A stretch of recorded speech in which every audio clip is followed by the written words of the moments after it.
And right now, join us to talk a little bit more about the Hometown Five. Tim Legler, ESPN, as the Sixers get off to a good start. And I'll tell you, Tim, there's been crazy expectations. I feel like everybody's picking them either to make it to the finals or be one into the Eastern Conference Finals. But I'd love to hear what you thought. I know it's one game, but just what you thought off in the offseason. Did you see what you thought represented on Wednesday night? Yeah, I think a good portion of it. I mean, not everything. Obviously, early on, you're not going to see teams play their best offensively. I didn't think either team played really well offensively the other night. I saw, for the good that I was hoping to see, I saw plenty of it, which started, I think, with their defense and what they're capable of.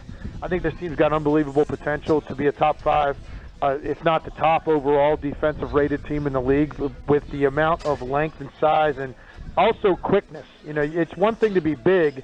That doesn't help you much in the NBA. It helps when you're big and you can also move your feet, and they got plenty of guys that can do that.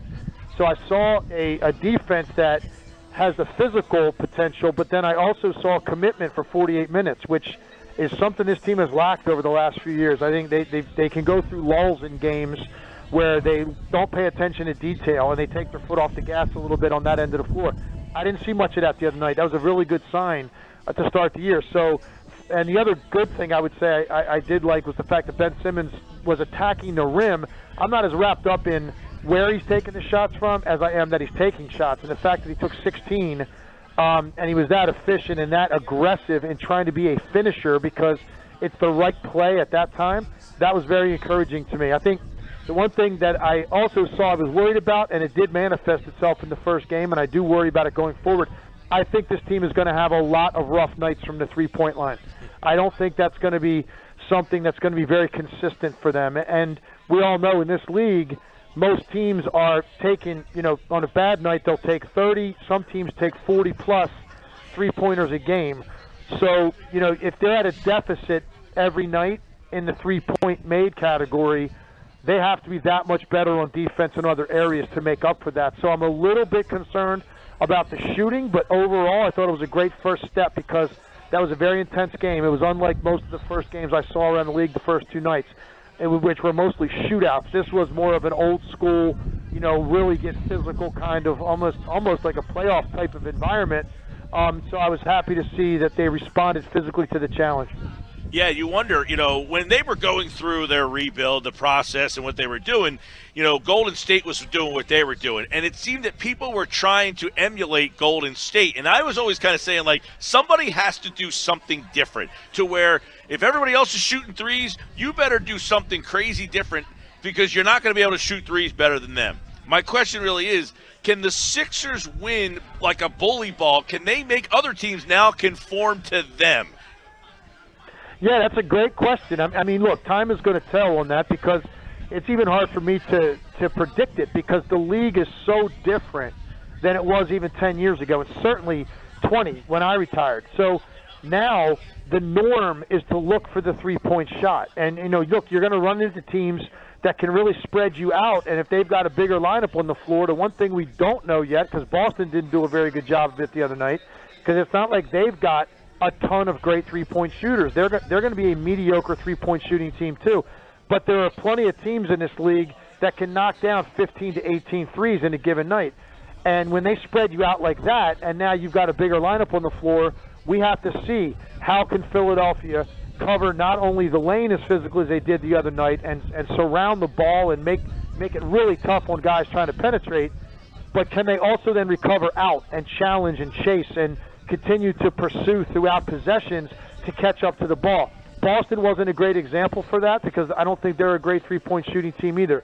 So it's going to remain to be seen if their defense in transition, their defense in way they defend teams that are really good pick-and-roll teams with three-point shooters on the floor, I'm really curious to see, can they patrol the paint the way they did the other night and also get out to the three-point line? Boston wasn't a very good test. It's something that's you're going to need a body of work. And, in about maybe 10, 15 games in, I'll have a much better idea of their ability to do this consistently against most of the league. Yeah, Tim, we were at the game at the Wells Fargo Center on Wednesday, and the Sixers' length and athleticism and dominance on defense, especially in the half court, it really, TV doesn't do them justice because in person it's even that much more noticeable and overwhelming. So it was cool to see it on night one. But when you transition to the offense and you touched on the struggles from the three-point land, Tobias Harris has been the name that continues to get brought up as a key player, especially in fourth quarter.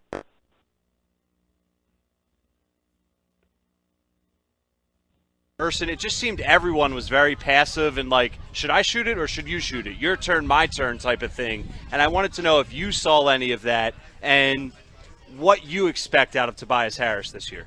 Yeah, I definitely saw it. I think the only two guys that didn't display that were Embiid and Simmons. I thought Embiid was super aggressive looking for his shot early in the game. Actually took a couple bad shots that really disrupted their flow a little bit early, but that's okay. I mean, he's a star player on that level. And then I thought Ben Simmons took what was there for him, and he didn't really, get downhill and then start looking around to make a play. He was getting downhill and understanding one more stride, I'm at the rim, and that's a great shot for us. And I was really happy to see him process those situations the right way. I think everybody else was in the same boat because it has a new feel to it. Like Josh Richardson, it's his first game. He's playing in Philly in front of that crowd. He wasn't as aggressive as he was as the primary scoring option in Miami.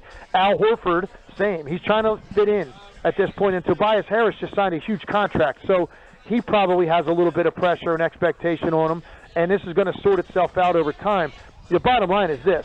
They don't have pure three-point shooters. I mean, Tobias Harris probably is the purest on their roster.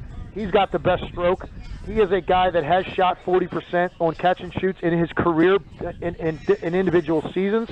So he's the guy that, is most likely that you're going to need, 3 to 5 made threes, like most nights. That's going to be something that he's really got to look for and be aggressive in getting in and let it fly and understand on this team they're so good defensively, there is margin for error on the offensive end of the floor. And I think he'll get more comfortable with that as time goes.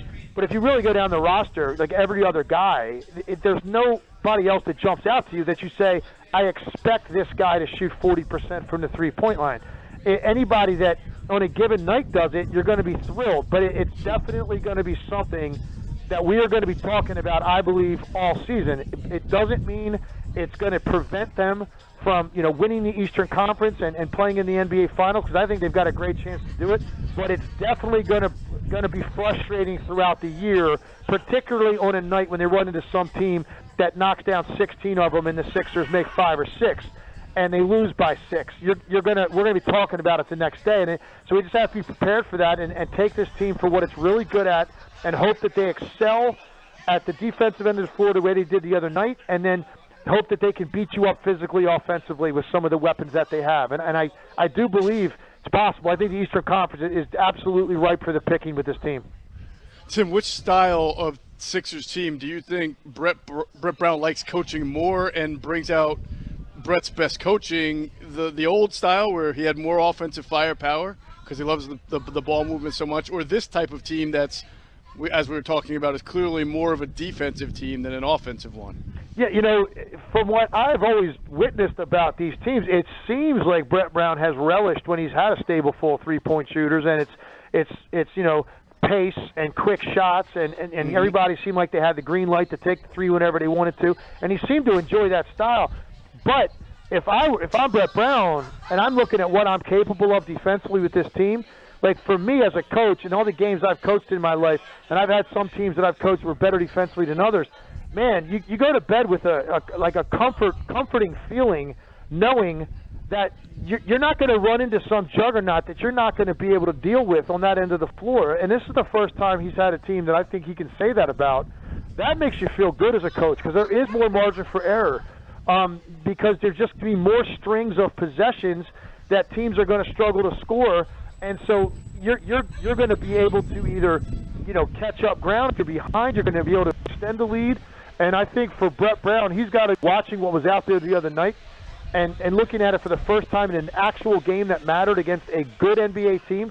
He had to leave that building that night feeling really good about the possibilities of coaching this group. And ultimately, we all know if you don't get stops or can't get stops, particularly in the postseason, when you run into better teams each and every round, you're not going to be able to get this thing across the finish line. I don't care how many threes you make or how well you shoot. You are going to have to be able to have a defensive mindset at important moments in the regular season and certainly within playoff series. And watching what was out there the other night, not just in their starters, but some of the guys they bring off the bench, there's an edge to this team, and I think a want-to with this team that the city is going to fall in love with.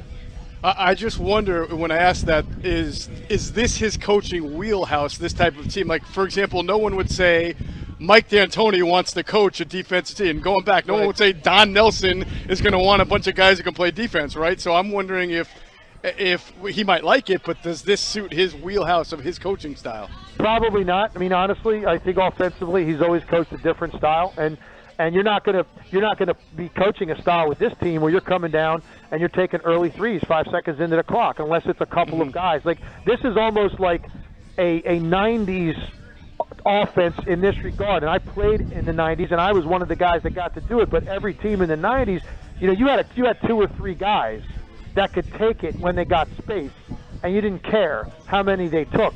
Everybody else was on a shorter leash, and it was a bad shot, and it played into the hands of your opponent when certain guys took them. That's the way it was, and that's not the way the league looks now. Obviously, I mean, I watched the game the other night. It was the very first trip of the game, and some non-shooting power forward, I won't say his name, shot a trail 3 on the first time he touched it. It was an air ball. And I sat there scratching my head like, you've got to be kidding me. But that's the way the league looks, right? 9 guys can shoot it every night. Shoot as many as you want. They say the analytics point to this is better for you. This offense is going to look a little bit different. It's going to look a little bit, of an older school feel to it. And I think that's pretty cool because he's got the weapons to beat you up that way offensively, and he certainly has a roster full of guys that can guard, and he has a lot of versatility with what he can switch on, how he's going to play ISOs, ball screen, post-ups, everything. The big question is, are they going to be good in transition against teams that really push it, and are they going to be able to cover the three-point line when they play some of the elite teams that take a lot of threes? If you go back and look at the teams that make the playoffs and advance, I mean, just take a look statistically. The top 10 teams in the league in attempts, makes, and percentage from the three-point line, those teams typically, for the most part, 80% of those teams are playoff teams.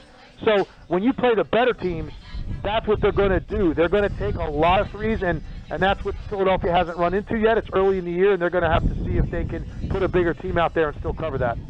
Tim Legler, ESPN. I'll leave you with this because we saw them last night with a big road win, the Bucks and the Sixers. They seem to be the two. If there's a third, feel free. But do you like to start the season off? Are you a Bucks guy or are you a Sixer guy in the East? I actually, okay, so my preseason predictions are the Sixers going to the finals and the Clippers meeting them there. I think the Clippers are the best team in the NBA right now. I think, yeah. And I said it before, I know they blew the Warriors out last night. It's easy to say it after that. I said it before their first game when they beat the Lakers. You look at their roster, first of all, I don't think there's a team in the league that has 3 flat-out offensive machines that can score the basketball the way that Kawhi Leonard, Paul George, and Lou Williams can. Nobody in the league has 3 offensive players on that level that can put the ball in the basket like that. When you combine it with some of these alley fight guys like Patrick Beverley and Montrezl Harrell that want to get after you, Mo Harkless they just added, and obviously Kawhi on that end. Paul George is an all-league defensive player. When you add the offensive prowess of these guys with the rotation of guys that want to get after you and completely accept their roles and the depth, plus obviously Doc Rivers has won a championship in this league. He's got pedigree. I think they're the best team in the NBA right now. And, obviously, I want to make predictions. Everybody wants you to pick. I'm picking the Clippers and the Sixers to meet in the NBA Finals. I mean, as of now, I revisit this every 6 weeks or so. So I might feel a lot differently on Christmas. Well, I know, Legs, we're in Cape May right now. We're sitting across the street from the beach. But next week when we're here, we'll be right around Halloween, which I know is near and dear to your heart. So what's our what's the Halloween picks for us this year? You got any Halloween costumes? Well, everybody that follows this story knows that we got a thing going with Levitard, and they were out at the house last year. We had a film crew in my yard all day. We get all out, obviously. We got some new additions. I don't want to ruin it, but there'll be definitely pictures on social media, and who knows, we'll have some videos out there as well. I do have some bad news, though, man. It's crazy. So I was in Napa for a week celebrating my anniversary last week, and we had someone watching our house, and we had a horrific windstorm blow through the area. I'm sure you guys know, in Philly like last week, and did some massive damage, man. I came back, there were body parts all over my lawn I had to put back together. So I spent a full day out there reconstructing my graveyard and repairing, some of the new items. So I became a MacGyver for a day, and I got everything back in place. So hopefully I saved Halloween at the Legler household. All right, Tim, we appreciate the time as always, man. My pleasure, gentlemen. I'll talk to you guys soon. All right, Tim Legler, like all guests appear to be on the Boardwalk on the hotline.